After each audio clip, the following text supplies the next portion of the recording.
क्या उस वक्त जागोगे जब तुम्हारे महलों की मस्जिद पर नोटिस लग जाएगी, this is not a Waqf property? तुम क्या उस वक्त उठोगे जब दरगाहों के सामने नोटिस लग जाएगी, this is not a Waqf property? तुम क्या उस वक्त उठोगे जब कब्रिस्तान में जाकर कह दिया जाएगा कि तेरे अब्बा की खबर पर तू शबे बारात के दिन आकर फूल नहीं चढ़ाएगा, ये वक्फ प्रॉपर्टी नहीं है? तुम उस वक्त रोगे, तुम उस वक्त जागोगे जब क़यामत का सूर फूंका जाएगा। ये वक्त है उठने का। अपनी क़यादत को बनाओ, अपने नुमाइंदों को कामयाब करो। यकीनन हराओ मोदी को, यकीनन हराओ शिंदे को, बल्कि अगर ताकत है तो उखाड़ कर फेंको इन लोगों को। मगर याद रखो, याद रखो, याद रखो, सियासत में शहादत का कॉन्सेप्ट नहीं है। अल्लाह की राह में शहादत है तो जन्नत है, सियासत में जिंदा रहना है। तुम जिंदा रहोगे तो नेक अमाल करोगे, तुम जिंदा रहोगे तो काम करोगे। अगर एमआईएम पार्टी के 3 एमपी होते, अख्तरुल ईमान और इम्तियाज जलील मेरे साथ होते, मोदी 10 बार सोचते थे ये बिल को लाए ना लाए, मगर आप थाली मार रहे हैं, आप लोग थाली मारते हैं। अगर हमारे 3 एमपी होते, वो कानून या वो बिल नहीं आता जिसके जरिए नरेंद्र मोदी उनकी सरकार वक्फ को खत्म करना चाहते हैं पूरे भारत में। कोई जायदाद वक्फ की नहीं रहेगी, मेरी बात मैं जिम्मेदारी के साथ कह रहा हूं। कोई जायदाद नहीं रहेगी वक्फ की। कलेक्टर को इतना पावर दे दिया जाएगा कि कोई भी कलेक्टर के पास जाकर बोलेगा, ये कलेक्टर साहब, ये जो यतीम खाना है, ये जो खानखा है, ये जो दरगाह है, ये जो मस्जिद है, ये वक्फ नहीं है। अब मेरे इस बोलने के बाद बहुत से लोग बोलेंगे, ओवैसी तुम क्या कह रहे हो, पागल हो क्या? कोई भी जाकर बोल देगा, अरे ये कानून में लिखा है, इस बिल में लिखा है। क्या लिखा है कि कोई भी रोड चलता आदमी जिसका वक्फ से कोई ताल्लुक नहीं होगा, वो जाकर कलेक्टर को बोलेगा इंक्वायरी ऑर्डर करो। कलेक्टर जैसे इंक्वायरी ऑर्डर करेगा, उसमें कोई टाइम लिमिट नहीं है। जब कलेक्टर इंक्वायरी लिखेगा, इंक्वायरी कंप्लीट होने तक वो प्रॉपर्टी वक्फ की नहीं रहेगी। आप तो चले गई प्रॉपर्टी आपके हाथ से, दरगाह आपके हाथ से निकल गई, खानका आपके हाथ से निकल गई, मस्जिदें आपके हाथ से निकल जाएंगी, कब्रिस्तान आपके हाथ से निकल जाएगा। इस तरह का गंदा बिल इस भारत की पार्लियामेंट में मोदी ने पेश किया।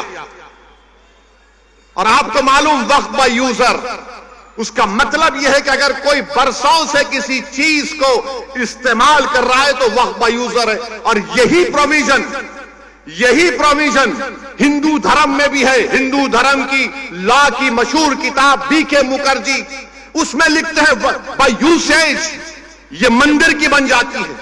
ओडिशा के एंडोमेंट में, आंध्रा, तेलंगाना के, तमिलनाडु के एंडोमेंट में ये वक्फ बाय यूजर का कॉन्सेप्ट है। मगर मोदी बोल रहे नहीं रहेगा। उसका नुकसान क्या होगा? मोदी बोल रहे हैं डॉक्यूमेंट लेकर आओ। अगर आपके इलाके में 200 साल पुरानी मस्जिद है, कहां डॉक्यूमेंट मिलेगा? कहां डॉक्यूमेंट मिलेगा? हाजी अली की दरगाह पर दावे पेश करते हैं, वो खैर वो ट्रस्ट में है, मगर वहां पर भी जाके बोलेंगे नहीं नहीं नहीं है। क्या करेंगे आप? मेरे भाई, इस तरह का बिल पेश किया, उस वक्त इतनी तकलीफ हुई कि मेरा रोंगटा पुकार पुकार कर कह रहा था कि क्या हो गया इन लोगों को जो 14.5 करोड़ है, 5 को नहीं जिता सकते। अपनी मस्जिद को बचाने के लिए, दरगाहों को बचाने के लिए, खानखाओं को बचाने के लिए तुम कब तक लड़ोगे बताओ मेरे को? अरे मैं खराब हूं तो खत्म कर दो, मुझे हटा दो, मुझे दुनिया से निकाल दो, मगर तुम तो कायद बनो, तुम इत्तेहाद पैदा करो। कब तक तुम इस डर में रहोगे वो जीतेगा, ये जीतेगा? अरे कोई भी जीते उसको तुम्हारी मस्जिद से क्या मतलब? कोई भी जीते उसको तुम्हारी शनाख्त से क्या मतलब? कोई भी जीते हो तुमको क्या इंसाफ करेगा? इंसाफ तुमको करना पड़ेगा अपने लिए, आने वाली नस्लों के लिए। मगर तुम ये समझ रहे हो नहीं नहीं वो दूसरा ठाकरे है, ये अच्छा है। कौन क्या किए बताओ आपको? जब ये वक्फ का बिल पेश हो रहा था, उद्धव ठाकरे के पूरे एमपीज बाहर खड़े हुए थे, कोई लोग सभा में नहीं था। मुझे मोशन देना पड़ा इंट्रोडक्शन के खिलाफ। मेरे भाई जागो, मजलिस के लिए नहीं तो अपने लिए, अपनी नस्लों के लिए, अपनी शनाख्त के लिए जागो। तुम नहीं समझ रहे, तुम्हारी आवाज अगर असेंबली में नहीं होगी, तुम्हारी आवाज अगर कॉरपोरेशन में नहीं होगी, तुम्हारी आवाज जिला परिषद में नहीं होगी, पार्लियामेंट में नहीं होगी, तो कौन तुम्हारी आवाज उठाएगा बताओ। आज ये खतरा हमारे सरों पर मंडला रहा है। अगर मोदी इस तरह के बिल को पार्लियामेंट में दोबारा पेश करेंगे, अगर वो कानून बन जाएगा, खुदा ना खास्ता हम कई मसाजिद, मदरसे, दरगाहें, खानकाएं, कब्रिस्तान की जमीनों को खो देंगे। और आपको मालूम, दिल्ली में सच्चर कमेटी ने पेज नंबर 221 में कहा कि दिल्ली में 130 वक्फ की प्रॉपर्टीज पर गवर्नमेंट ऑफ इंडिया ने, यानी मोदी की सरकार ने कब्जा करके बैठा हुआ है। उसकी लागत 2007 में 3000 करोड़ की थी।